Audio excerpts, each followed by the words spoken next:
Hi. Welcome to this sixth episode of our talks about distribution agreements worldwide, dedicated to the USA. Our speaker today is Eric Kuhn, our expert based in New York City, interviewed by Roberto Luzzi Crivellini. The main topics discussed are the regulation of distribution agreements in the USA, important clauses in these agreements, main issues that tend to arise in distribution contracts, and how to manage conflicts in an effective manner.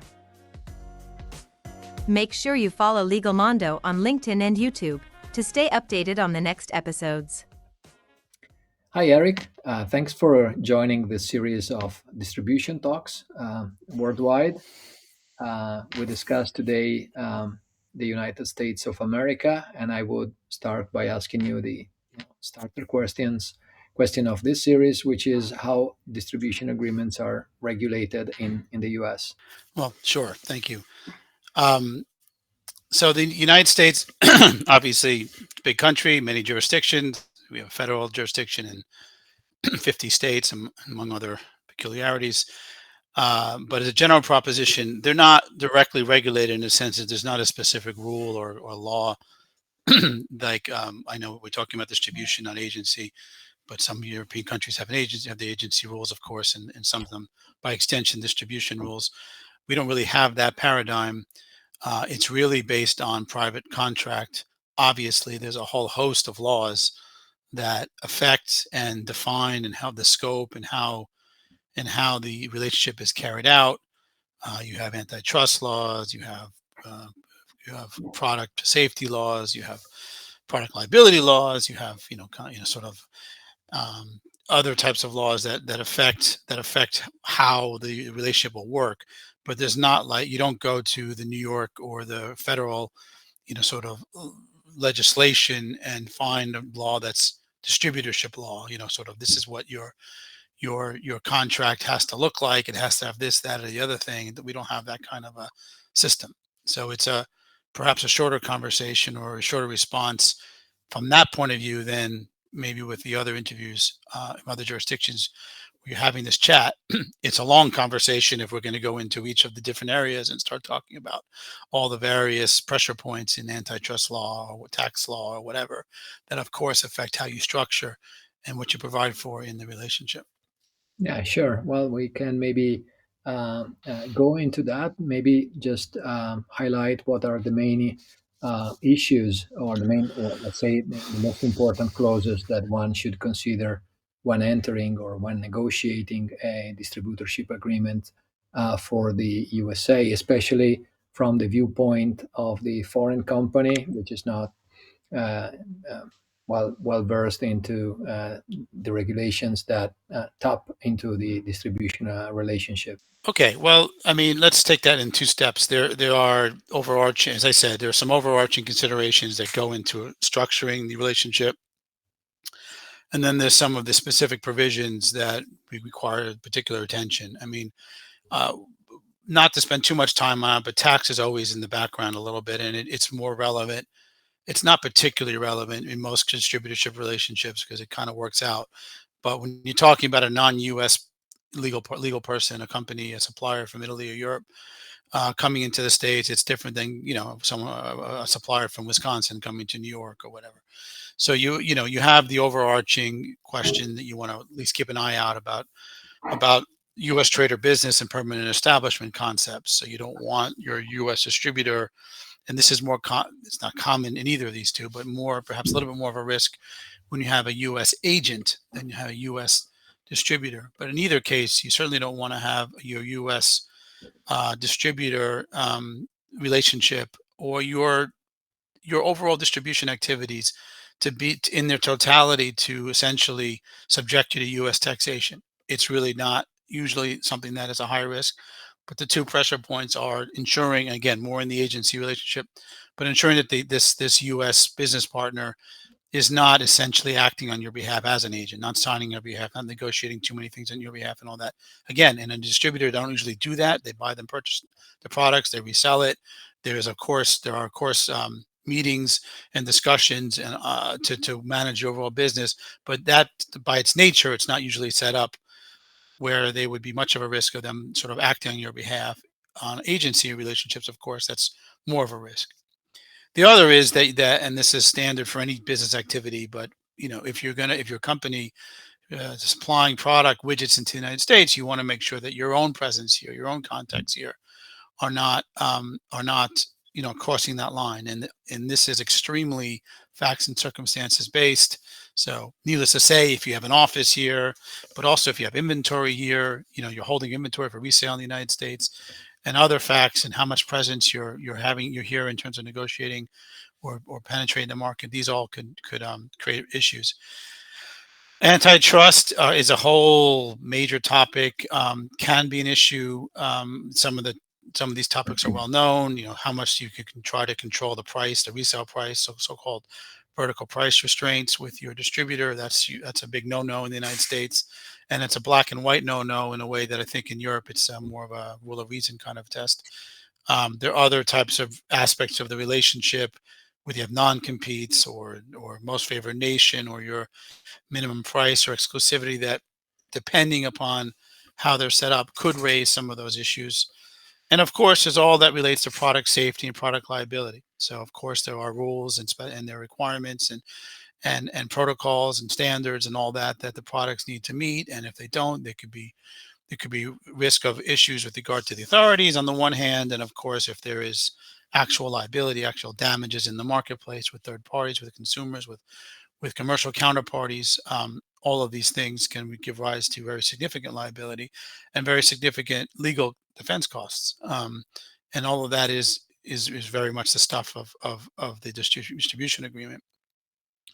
So with that little, sort of prelude, in my opinion, I would say the most important, to me, the most important issues, or some of the most important issues in the actual arrangement, the actual agreement with distributor, I would divide into two or three categories.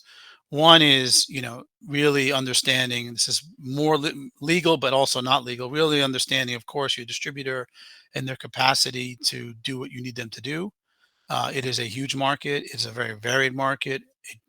For European, particularly, European products can really run the range from being, sort of high-end luxury products to industrial mechanical components to all types of things. So some of these comments are more relevant than others. Some of the products are more commodity, some are more brand-based, etc. But you're basically, when you're coming into the States, you're basically with a distributor. Usually it's an exclusive relationship. It's a major question, but you're basically handing the keys over to a third party to penetrate the market, and you're doing it for a bunch of reasons. Obviously, cost and your own exposure to U.S. liability, and just the cost of putting up your own structure in the States is a major one. But you're betting on a horse in a sense, and you want to make sure the horse is able to properly market and represent you. And a lot of clients that I've worked with over the years, either at the beginning or sometime down the road, come to the conclusion that the distributor is not able to. It doesn't either use enough resources appropriately to do it, or it may not even understand the product that well. A lot of the clients, particularly, this is obviously on the side of the high-end luxury products and whatnot. A lot of those clients will invariably or inevitably, they'll end up saying, well, you know what, if I'm really going to make headway here in the United States, I've got to be there. I've got to have my people there. I've got to have more control over this. So anyway, so one area is to obviously do your due diligence and get comfortable about the capabilities of the distributor. That's not legal. In the legal side, in the contract, you got to make sure you kind of map out, oh, what's going to happen if this is not working out. What happens, because you lose a market window, you lose market share, all that kind of stuff, and you make an investment. So you want to map out, what are you requiring of this distributor? What happens if they fail? Are you able to change, to terminate, to move on, to get to another one? How do you transition from that distributor to a new one, or to your own direct distribution model, which is something else we can talk about. Yeah, So that's one area. yeah, that's frequently a moment in the relationship when issues tend to arise. So how do you normally suggest to provide for in the contract, like you just mentioned, how to terminate or the exit, strategy if things don't go as planned, don't work out as you initially Yeah. thought? What's your advice when drafting the distribution agreement, in taking Well, into consideration what happens based on your experience? yeah. Well, first of all, we need to, recognize again the commercial realities. You don't want too good of a deal, right? Sometimes clients come in, European suppliers come in, and they're able to, not give exclusivity, to terminate. I wouldn't say, at their convenience, but strong termination rights. And sometimes that could be too good of a deal, meaning you have now set up a situation where you haven't given the distributor enough incentive to really try to succeed. So first of all, before we get to your question, let's make sure, no bad agreement where the underlying commercial realities don't support it will endure. It just won't. So we need, everyone has to come in with a sober, fair approach to balancing these things. But to get to your point, after you've done that, you still, presumably, not always, presumably that probably means an exclusivity. Probably means an exclusivity. Otherwise, where's the?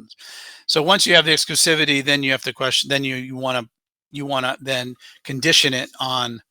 You want to you well. Listen, you're gonna have other requirements in the contract, like marketing requirements and whatnot, making sure it's do the distributor is doing what it needs to do. The your ability to terminate on the assumption you don't have a for convenience right to terminate, which you typically don't really get, because otherwise, what's the point? It's not really an exclusivity.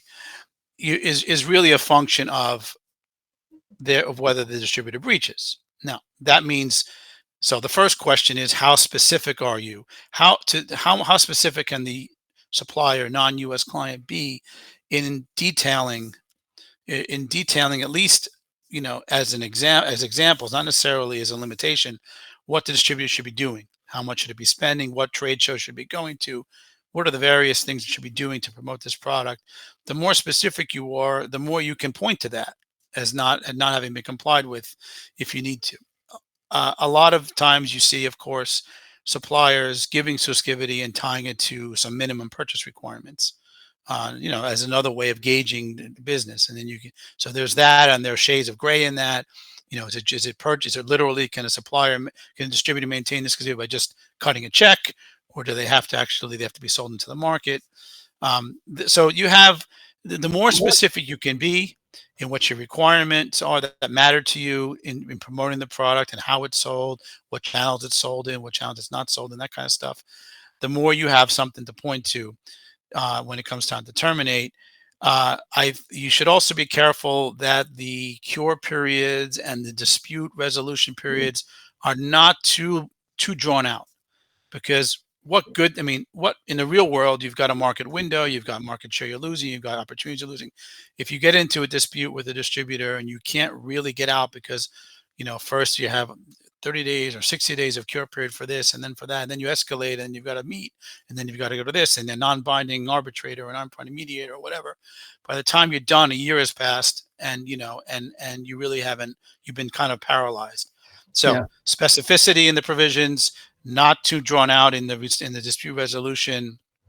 And the last piece, which is not that common in the standard form that you can find, or you might see, that I try to push for, is transition support, Hmm. because this is inherent, and this comes up a lot and often too late.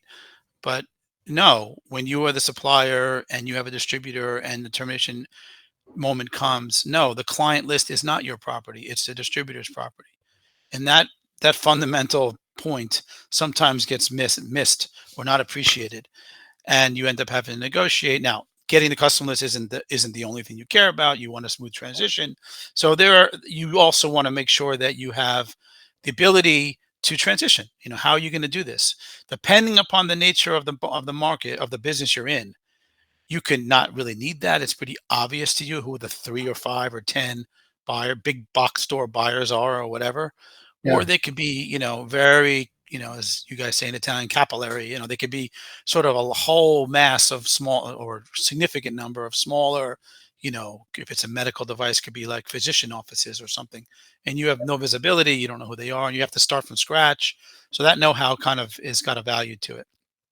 And if you can mention an example, I know you've got an experience in this field, rather substantial. How would you foresee the transition period in case the manufacturer is indeed interested to get that data from the distributor? Normally, what's the suggestion that you give to clients? How do you negotiate it into an agreement? Well, as the I know it's not an easy question, and there's no standard question. It's just that's well, the thing that's not standard is I admit that it's not that standard for it to be necessarily in statistically the majority of distribution agreements. We try to get it in. We try to have a section of the agreement that where with termination in the termination section or somewhere else where we specifically provide for the fact that they will provide that their customer list and give, it's not doesn't have to be so detailed, but they give and have section that gives them a contractual obligation, the distributor, to provide, meaningful, reasonable, with certain safeguards for the distributor, but support on transition. Because at the time comes when you have to do this, you have to communicate to the world, about how they're no longer the distributor and you are, and you're gonna want to have. We can all we can all have the best legal documents in the world, but at the end of the day, the customers need to feel comfortable as a commercial matter. Yeah. Remembering most products are bought and sold, much to the chagrin of lawyers like us, with purchase orders. They're not necessarily bought on long-term contracts. So in the real world, it's not that you're transferring some legal right to sell to somebody. I mean, some legal document that entitles you to sell to them for the next 10 years. It's usually you've got, you know, whatever X% of the customers that represent 70, 80% of the revenues, and you want to map that out, and you want to have a smooth communication with them, and you want to have a smooth introduction and support from your existing distributor, who, obviously it's a moment of potential tension, but you want to have as much smooth as it can be, and allow for, meetings, and, you know with the distributor on who's exiting, and to be able to discuss with the customer what its supply needs are for the next 6 to 12 months or whatever it is, and map it out and make it seem like it's very smooth. So that stuff, you don't want to start these conversations already talking about when divorce happens, but you want to find a way to include it in the document, so that when the time comes, you're able to point to it. If you don't, then all of a sudden you're kind of having to negotiate and potentially have to give new money, new value to the distributor to kind of buy that later on. Yeah, yeah, sure. Well, thanks. That's an excellent point, which brings us to the dispute resolution clauses. So, if when you consider termination and transition period, you normally also want to make sure you have the appropriate dispute resolution clause, so you don't get stuck, you don't opt for a solution that is not effective. And so, what's your suggestion in such contracts based on your experience and how it works or doesn't work with for a foreign manufacturer at some point being in the position to litigate the exit of a distribution agreement? Well, let's start off with, I'm not sure this is directly on point, but worth noting for the audience. The first thing is that uh, the United States is I think an outlier relative to certainly Europe and most civil law countries, where we don't have sort of this whole notion of what you guys call the goodwill indemnity, and sort of this default civil code driven obligation by the supplier to pay for loss of business or loss of goodwill or whatever. It's a whole different paradigm. So the contract is a private contract. It says what it says. If you have the right to terminate, you have the right to terminate, and that issue shouldn't be on the table. Because I've had many clients where, of course, in Europe it's not that way. So they'll be surprised. Or I've even had clients who, when I told them they don't want to, they don't have to pay this, they still pay it anyway because they're just accustomed to doing so. So that's not really the issue. The issue, of course, is, so it's not really that part. It's really, well, how do you what dispute resolution do you have? If you have a dispute could be for what we can talk about the most likely areas of dispute, but of course they can involve product liability. They can involve, defects in what's been sold, delays in what's been sold, all that good stuff. How you decide on what strategy or model you use for your dispute resolution provisions, meaning choice of law and choice of venue, really you kind of have to reverse engineer that. The question really becomes, who do you think is more likely to sue whom? Yeah, good Right? point. I mean, and where's the money? Where are you enforcing? You have to kind of do it backwards. And I don't know who's more likely to sue whom. I mean, if you're the supplier, you're probably just suing for non-payment.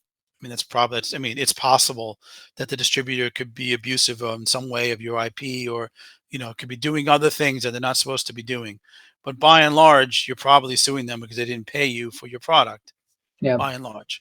yeah, You could seek a declaratory judgment, to our point earlier, to get a termination, what have you.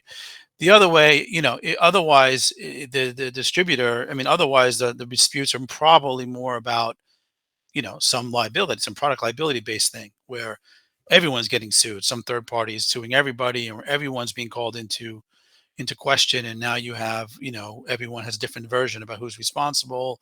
Everyone's focusing on the identification provisions about who bears how that risk was allocated, and you're fighting over the stuff. There it could very well be that the distributor gets sued in the first instance because they're here. They're probably closer in privity to where the product ended up, but they're also here, and they're going to turn around and sue the supplier. So if you are the supplier and you think you want to you want to maximize the efficiency of collecting on, let's say, non-payment, you would be comfortable, I would think, in suing in the U.S. in a U.S. court, or arbitration if you prefer, but U.S. court. Again, at the end of the day, you're doing this backwards. You want to have a judgment that you can enforce, yep, right? Um, Again, back to my earlier point about, I'm glad that I mentioned this thing about the goodwill indemnity, because I've had clients come here with a Spanish law governed draft or Italian law governed draft, because that's what they use elsewhere.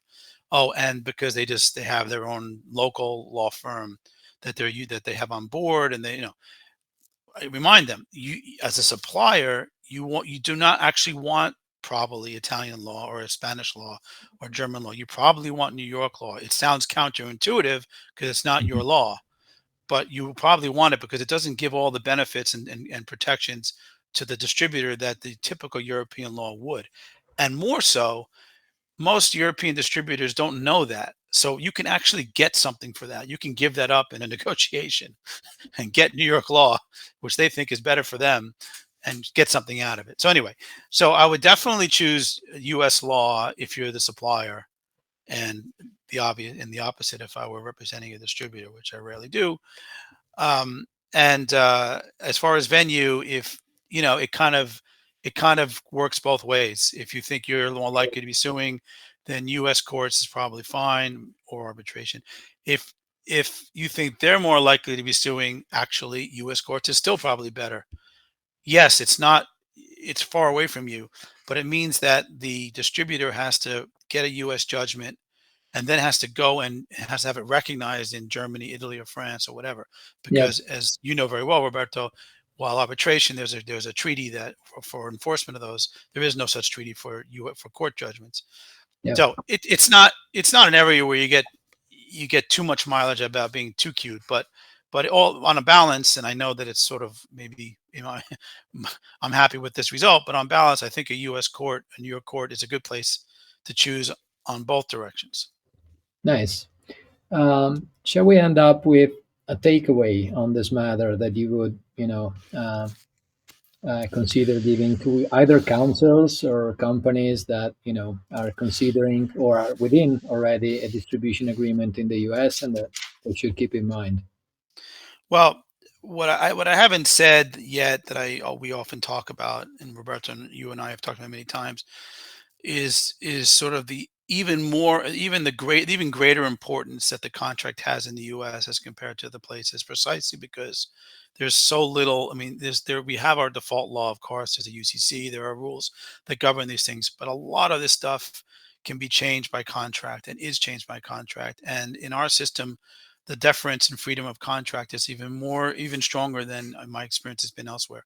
So the I very strongly encourage all participants in distribution from the supplier side to really not be wedded to the forms and that they have from their home jurisdiction. Understand that the U.S. is a whole different animal. The reason why the U.S. contracts are so much bigger is really because we don't have as much default. It gets becomes the Bible, and we sue a lot more. Okay, we do. It's very expensive. We all know that.